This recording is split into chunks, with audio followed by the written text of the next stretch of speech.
വിശുദ്ധ പൗലോസ് റോമാക്കാർക്ക് എഴുതിയ ലേഖനം 1-ാം അധ്യായം. അഭിവാദനം. യേശുക്രിസ്തുവിൻ്റെ ദാസനും അപ്പസ്തോലനായിരിക്കാൻ വിളിക്കപ്പെട്ടവനും ദൈവത്തിൻ്റെ സുവിശേഷത്തിനായി പ്രത്യേകം നിയോഗിക്കപ്പെട്ടവനുമായ പൗലോസ് എഴുതുന്നത്.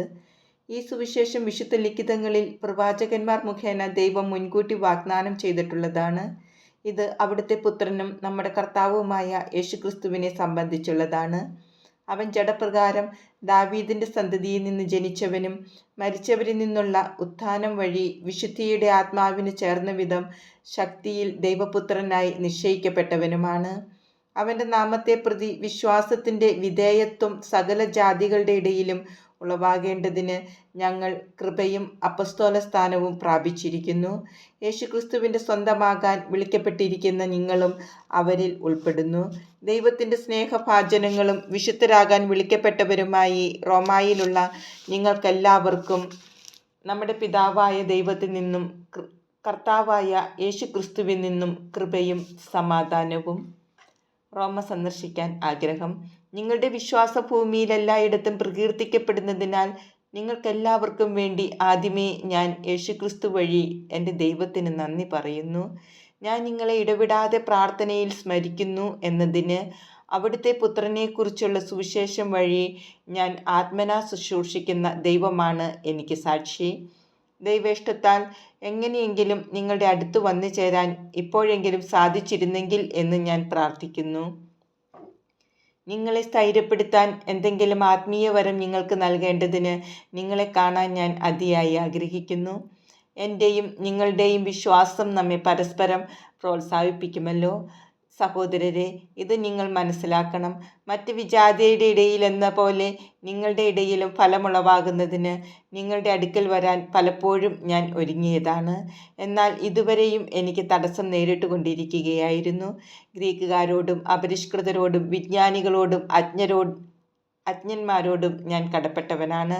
അതുകൊണ്ടാണ് റോമായിലുള്ള നിങ്ങളോടും സുവിശേഷം പ്രസംഗിക്കാൻ ഞാൻ തീവ്രമായി ആഗ്രഹിക്കുന്നത്. സുവിശേഷത്തെപ്പറ്റി ഞാൻ ലജ്ജിക്കുന്നില്ല. എന്തെന്നാൽ വിശ്വസിക്കുന്ന ഏവർക്കും, ആദ്യം യഹൂദർക്കും പിന്നീട് ഗ്രീക്കുകാർക്കും, അത് രക്ഷയിലേക്ക് നയിക്കുന്ന ദൈവശക്തിയാണ്. അതിൽ വിശ്വാസത്തിൽ നിന്ന് വിശ്വാസത്തിലേക്ക് നയിക്കുന്ന ദൈവത്തിൻ്റെ നീതി വെളിപ്പെട്ടിരിക്കുന്നു. നീതിമാൻ വിശ്വാസം വഴി ജീവിക്കും എന്ന് എഴുതപ്പെട്ടിരിക്കുന്നുവല്ലോ. മനുഷ്യൻ്റെ തിന്മ. മനുഷ്യരുടെ സകല ദുഷ്ടതയ്ക്കും അനീതിക്കുമെതിരായി ദൈവത്തിൻ്റെ ക്രോധം ആകാശത്തു നിന്ന് പ്രത്യക്ഷപ്പെടുന്നു. അവർ തങ്ങളുടെ അനീതിയിൽ സത്യത്തെ തളച്ചിടുന്നു. ദൈവത്തെക്കുറിച്ച് അറിയാൻ കഴിയുന്നതൊക്കെ അവർക്ക് വ്യക്തമായി അറിയാം. ദൈവം അവയെല്ലാം അവർക്ക് വെളിപ്പെടുത്തിയിട്ടുണ്ട്. ലോകസൃഷ്ടി മുതൽ ദൈവത്തിൻ്റെ അദൃശ്യ പ്രകൃതി, അതായത് അവിടുത്തെ അനന്തശക്തിയും ദൈവത്വവും സൃഷ്ടവസ്തുക്കളിലൂടെ സ്പഷ്ടമായി അറിഞ്ഞിട്ടുമുണ്ട്. അതുകൊണ്ട് അവർക്ക് ഒഴികഴിവില്ല. അവർ ദൈവത്തെ അറിഞ്ഞിരുന്നെങ്കിലും അവിടുത്തെ ദൈവമായി മഹത്വപ്പെടുത്തുകയോ അവിടത്തേക്ക് നന്ദി പ്രകാശിപ്പിക്കുകയോ ചെയ്തില്ല. മറിച്ച് അവരുടെ യുക്തിവിചാരങ്ങൾ നിഷ്ഫലമായി തീരുകയും വിവേകരഹിതമായ ഹൃദയം അന്ധകാരത്തിൽ ആണ്ടുപോവുകയും ചെയ്തു. ജ്ഞാനികളെന്ന് അവകാശപ്പെട്ടുകൊണ്ട് അവർ ഭോഷന്മാരായി തീർന്നു.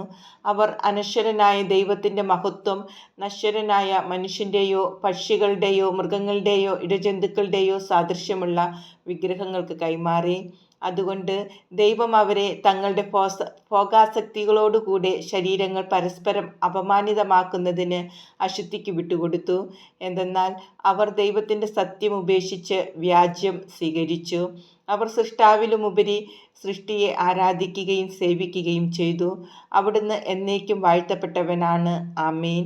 അക്കാരണത്താൽ ദൈവം അവരെ നിന്ദ്യമായ വികാരങ്ങൾക്ക് വിട്ടുകൊടുത്തു. അവരുടെ സ്ത്രീകൾ സ്വാഭാവിക ബന്ധങ്ങൾക്ക് പകരം പ്രകൃതിവിരുദ്ധ ബന്ധങ്ങളിൽ ഏർപ്പെട്ടു. അതുപോലെ പുരുഷന്മാർ സ്ത്രീകളുമായുള്ള സ്വാഭാവിക ബന്ധം ഉപേക്ഷിക്കുകയും പരസ്പരാസക്തിയാൽ ജ്വലിച്ച് അന്യോന്യം ലജ്ജാകര കൃത്യങ്ങളിൽ ഏർപ്പെടുകയും ചെയ്തു. തങ്ങളുടെ തെറ്റിന് അർഹമായ ശിക്ഷ അവർക്ക് ലഭിച്ചു. ദൈവത്തെ അംഗീകരിക്കുന്നത് പോരായ്മയായി അവർ കരുതിയതു നിമിത്തം അധമവികാരത്തിനും അനുചിത പ്രവൃത്തികൾക്കും ദൈവം അവരെ വിട്ടുകൊടുത്തു. അവർ എല്ലാ തരത്തിലുമുള്ള അനീതിയും ദുഷ്ടതയും അത്യാഗ്രഹവും തിന്മയും നിറഞ്ഞവരാണ്. അസൂയ, കൊലപാതകം, ഏഷണി, കലഹം, വഞ്ചന, പരദ്രോഹം എന്നിവയിൽ അവർ മുഴുകുന്നു. അവർ പരദൂഷകരും ദൈവനിന്ദകരും ധിക്കാരികളും ഗർവിഷ്ഠരും പൊങ്ങച്ചക്കാരും തിന്മകൾ ആസൂത്രണം ചെയ്യുന്നവരും മാതാപിതാക്കളെ അനുസരിക്കാത്തവരും ബുദ്ധിഹീനരും അവിശ്വസ്തരും ഹൃദയശൂന്യരും കരുണയില്ലാത്തവരും ആയിത്തീർന്നു. ഇത്തരം കൃത്യങ്ങൾ ചെയ്യുന്നവർ മരണാർഹരാണ് എന്ന ദൈവകൽപ്പന അറിഞ്ഞിരുന്നിട്ടും അവർ അവ ചെയ്യുന്നു. മാത്രമല്ല അങ്ങനെ ചെയ്യുന്നവരെ അംഗീകരിക്കുകയും ചെയ്യുന്നു.